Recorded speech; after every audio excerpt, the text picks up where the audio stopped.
Ito ang reading mo, Scorpio. Welcome back to our channel. Naway nasa mabuti kayong kalagayan while watching the channel. This is a general reading. Kayo nang bahalang magpalit-palit ng situation nyo sa reading ko.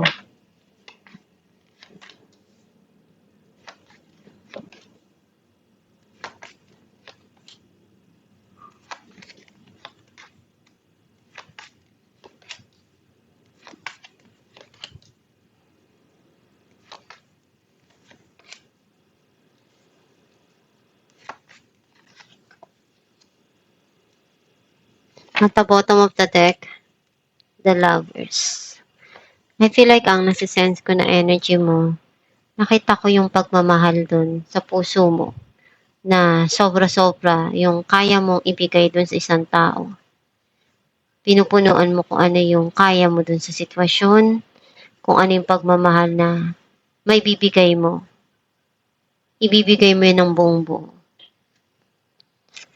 Ang mensahe ng card mo, meron ka ditong minamanifest na gusto mong makuha. Some of you, meron kang iniisip na travel.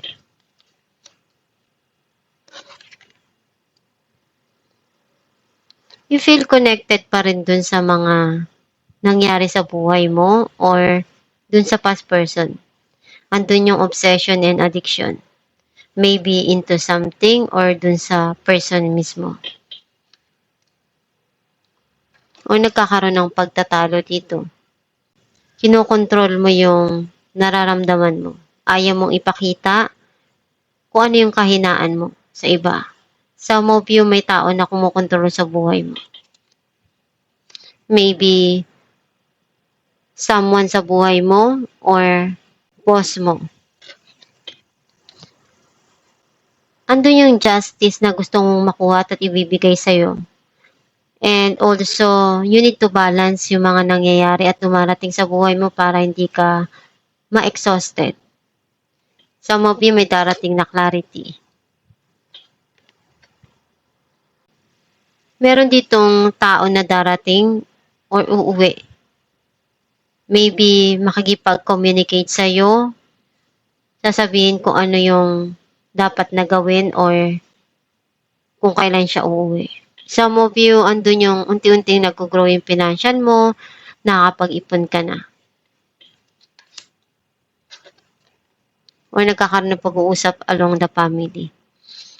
And meron ditong communication na darating or may gusto kang sabihin, linawin dun sa sitwasyon.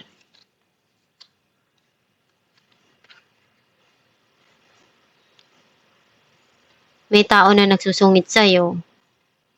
Nawawala siya sa mood kung minsan. And very strict tong person na to.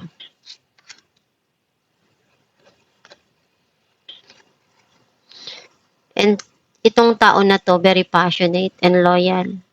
And gagawin niya lahat ng makakaya niya dun sa mga nangyayari at dumarating sa buhay niya.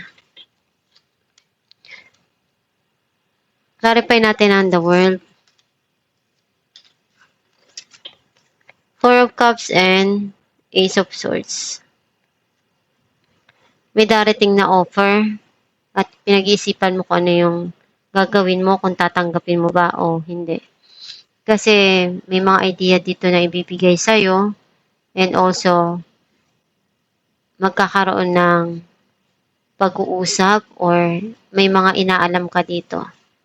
Maaring nasa malayo tong tao na to or may travel na darating. Clarify natin ang the Emperor. Six of Swords and Nine of Swords. Mga bagay ka nang gustong kalimutan sa nakaraan na sobrang nagbigay sa'yo ng stress or nasaktan ka. Nalungkot ka dun sa mga nangyari. Ngayon, mas gusto mo nang isipin kung ano yung makakabuti para sa'yo. Clarify natin ang Ten of Pentacles. Ace of Wands and Page of Cups. Unti-unti na siyang nakakaramdam ng pagmamahal and gusto niyang ipakita or may darating dito na magandang connection sa isa't isa along the family or someone sa buhay mo na ko-connect. Some of you, maaaring yung uuwi is malapit na tao sa'yo, maybe kapatid or anak, nakakabata, mas younger to sa'yo. Clarify natin ang King of Swords.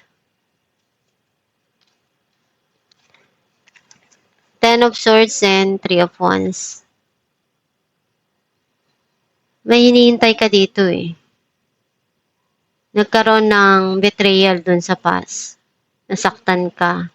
And nagkaroon ng end yung situation dahil napagod ka na. Ngayon, mas gusto mong harapin kung ano yung dumarating sa buhay mo, mag-umpisa na mag-isa. Na alam mong malaya ka na, gagawin mo yung mga bagay na gusto mo. Clarify natin ang The Devil, Ace of Pentacles and Queen of Wands.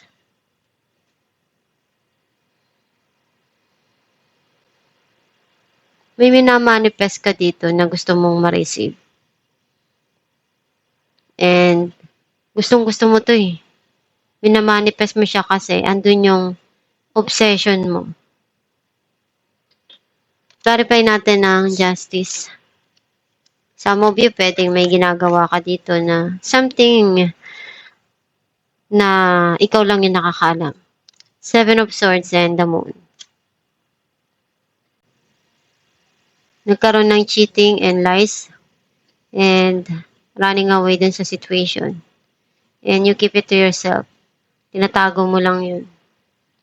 Ngayon, alam mo na kung ano yung mga nangyari. Clarify natin ang Knight of Swords. Six of Wands and the Sun.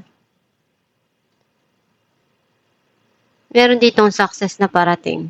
Magiging maganda yung pag-uusap, magiging maayos.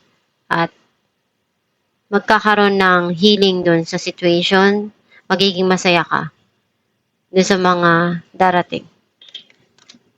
Clarify natin ang King of Wands.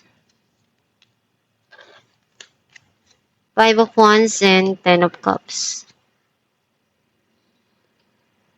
Nagkaroon ng struggle or conflict dun sa situation dahil feeling mo nagkakaroon ng pagtatalo dun kasi hindi nagkakaunawaan. And also, mahal mo yung tao eh. Pero, hindi lang kayo magtugma ng intention. Andun naman yung mga bagay na binibigay kung minsan yung pagmamahal. Some of you may darating dito na long-term na emotional happiness. Kung ano yung mga nangyari sa nakaraan, tapos na yon. And may papasok na dito na alam mong magiging masaya ka. Alamin natin kung ano mensahe para sa'yo.